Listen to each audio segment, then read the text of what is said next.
E volta a jogar na quinta-feira da semana que vem contra o Grêmio. Hoje de manhã, julgamento do Gabigol lá na Suíça foi adiado. Marcelo Corrêa tem os detalhes pra gente. Tudo bem, Marcelo? É isso, Escobar. Tudo bem? Boa tarde para você, boa tarde a todos. A diretoria do Flamengo liberou o Gabigol para ir a Lausanne, na Suíça, e participar de um julgamento na Corte Arbitral do Esporte, no qual ele é réu pela tentativa de fraude no exame antidoping, aquele que rendeu a punição de 2 anos ao jogador. Só que ao chegar na Suíça hoje de manhã, o Gabigol descobriu que o julgamento que estava marcado para amanhã foi adiado por tempo indeterminado. A tendência é que esse julgamento aconteça no segundo semestre de 2024. Ou seja, o Gabigol é aguardado aqui no Ninho do Urubu para voltar a treinar e jogar amparado pelo efeito suspensivo que a defesa dele já conseguiu. O próximo jogo do Flamengo será contra o Grêmio na quinta-feira que vem pelo Campeonato Brasileiro no Maracanã. E o Tite, além do Gabigol, não conta com outros 9 jogadores para esse período de treinos.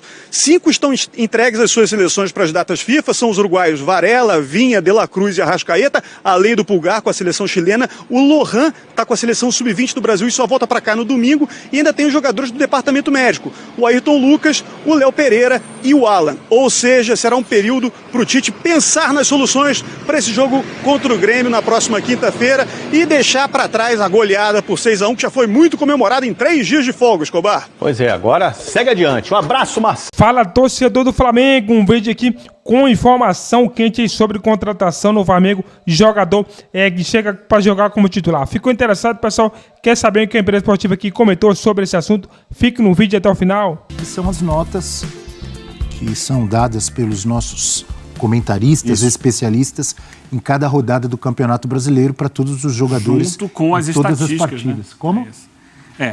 60% da nota é da avaliação da nossa equipe e 40% é a soma das estatísticas, né? O algoritmo desenvolvido pelo Data ESPN, que junta dezenas de estatísticas para fazer um balanço da atuação de cada jogador. Então você faz uma média disso e dá a nota por jogo de cada jogador, de cada atleta. Boa, muito obrigado, Eugênio Leal. Que agora vamos começar aquela análise que eu falava agora há pouco. E, Eugênio, como que fica o Flamengo, então, com os desfalques, ou como pode ficar? Quais são as opções do professor Tite? São várias opções, né? A gente está vendo aqui, o Doc já falou que o elenco do Flamengo permite isso, né? Ao Tite mexer muito. Esse aqui é um desenho já feito pelo pessoal do Data ESPN, para a gente ter uma noção do Flamengo sem esses 5 jogadores. Destacar que desses 5 jogadores, por exemplo, o Vinha é um bom jogador, foi muito bem contra o Vasco na goleada por 6-1, mas a gente sabe que o Ayrton Lucas está sempre ali. Sim. O Vinha não é titular absoluto do Flamengo, mas lateral esquerda, Ayrton Lucas, né? Chega lá na frente. Na zaga, o problema é na outra lateral, né? Não tem o Varela, que vem sendo titular do Tite desde o início do ano.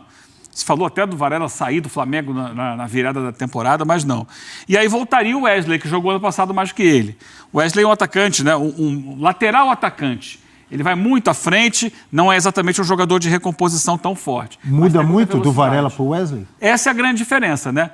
O Varela é um jogador mais sólido atrás, defensivamente, agrega mais defensivamente do que no ataque. O Wesley é aquele cara agudo, que vira um ponta, que vai à linha de fundo, que joga com muita força e velocidade. Essa é uma mudança. No meio-campo, aqui seria o Pulgar. Está colocado aqui o Igor Jesus, que é uma opção.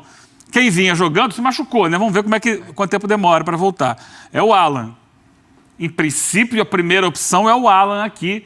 Vamos ver como é que vai ser essa situação. E aí ele pode, com o Alan, colocar também o Igor Jesus como um segundo homem. Vou tirar aqui o Vitor Hugo.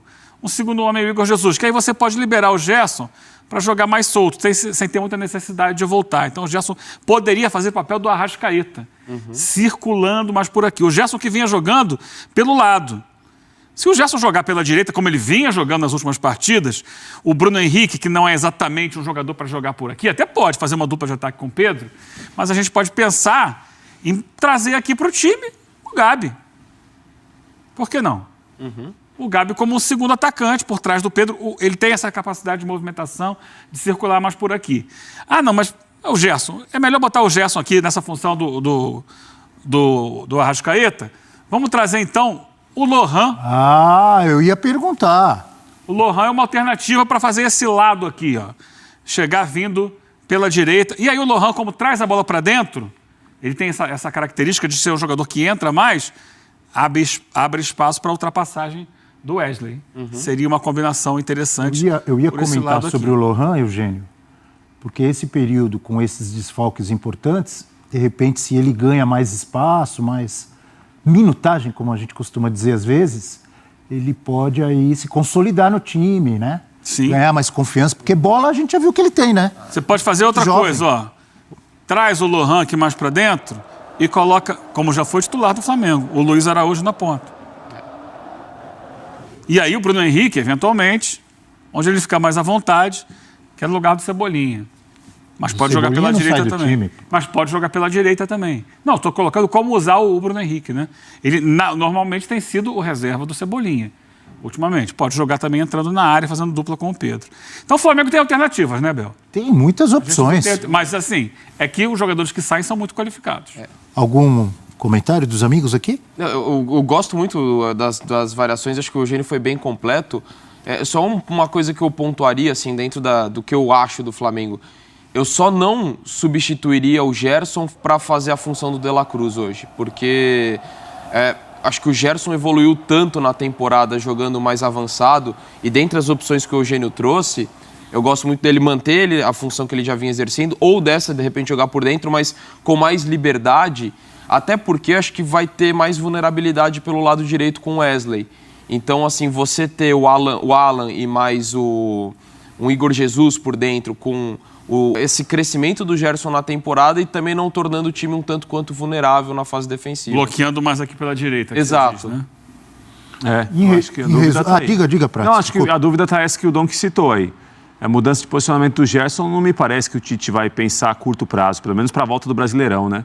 O Gerson cresceu muito de produção, de rendimento, né? De nível, jogando como ele tem jogado nessas últimas partidas. Acho que o Tite vai mexer o menos possível no Gerson e aí vai ter de trocar outros jogadores porque eles não estarão aí. Pela direita ele tem muitas alternativas. Isso né? é fato. Isso é fato. E pelo meio tem bem menos alternativas. E o Gerson pode jogar, é o Coringa do Flamengo.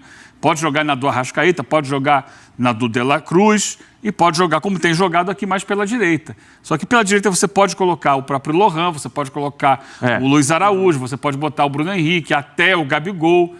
E aí eu acho que naturalmente o Gerson deve derivar para o meio de campo. Eu não tenho nada contra isso. É só a questão dele fazer a função do De La Cruz. Ele jogar por dentro na vaga do Arrascaeta, eu acho super justo pelo momento. Mas o De La Cruz eu tenho medo que isso tiraria a força defensiva do time e minaria muito o Gerson. Esse é o meu único ponto. Para completar o Flamengo, já deixando o meu pitaco, minha opinião, o Tite tem opções para que o Flamengo continue forte, continue vencendo e, de repente, mesmo com esse período, com esses desfalques, ele tem opções para manter o time na liderança, na minha opinião. Também acho. Muita gente boa. Concorda? Também acho, concordo. É isso. E agora sim, para completar, gostei que o Eugênio lembrou que o Gerson é uma espécie de coringa. Sim. Que eu me lembrei de um papo que eu tive com o amigo Rafael Prats e nós chegamos à conclusão que o Gerson pode sim ser chamado de Adílio dos tempos modernos. Mas... Vem comigo, torcida do Mengão, chegando aqui para mais esse videozinho informativo. Eu peço a você que ainda não se inscreveu, se inscreva no canal, dá essa moral, dá esse fortalecimento aí. Vamos estar falando agora sobre o Hugo. Hugo que está lá no time dos Chaves em Portugal. O empréstimo termina agora no meio do ano e o Chaves aí não vai, no caso, comprar o goleiro. E devido a isso aí, o Santos tem interesse em estar contratando aí o jogador, já que o seu goleiro titular, João Paulo, se contundiu e só volta aos gramados no ano que vem. E seria aí, no caso possível, acontecer essa investida do Santos ao goleiro do Flamengo, o que seria muito bem-vindo para o time do Flamengo se o Santos fazia aí, no caso, essa contratação, né? Se o Santos aí comprar o jogador, seria muito bem-vindo aí aos cofres rubro-negro, porque o jogador não será aproveitado aí, já que temos aí o goleiro titular Rossi, temos também o goleiro reserva, que vem muito bem também, então não seria aproveitado, que seria só despesa aí para o time do nosso Mengão. Mudando um pouco de assunto aqui, vamos falar agora sobre o estádio do Flamengo, né? As conversas vêm se estendendo entre Flamengo e também a Caixa Econômica, mas até o momento aí não tem nada definido. Os valores ainda não foram definidos em relação ao estádio. A Caixa Econômica tinha até agora o final de maio para passar o valor, porém até o momento aí não definiu qual será o valor do terreno.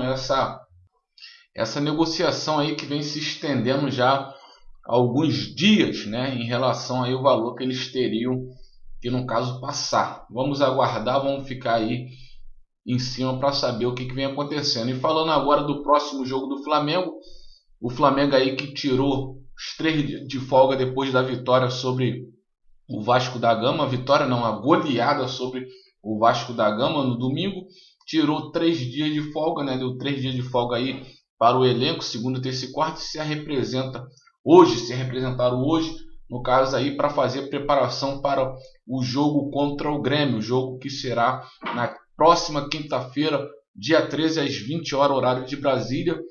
O Flamengo aí não contará com 4 jogadores que vão servir a seleção do Uruguai. O Flamengo tentou a liberação juntamente aí com a Confederação Uruguaia, porém não conseguiu ter êxito, não conseguiu ter sucesso, já que a mesma não liberou os jogadores, né? Sendo assim, então, no próximo jogo não contará com os jogadores Varela, com o lateral esquerdo Matias Vina, Arrascaeta e também o De La Cruz. Esses são os desfalques já certos aí para esse jogo contra o Grêmio. Essas foram as informações aí do vídeo de hoje. Um forte abraço a todos aí que ficou até aqui e até o próximo vídeo.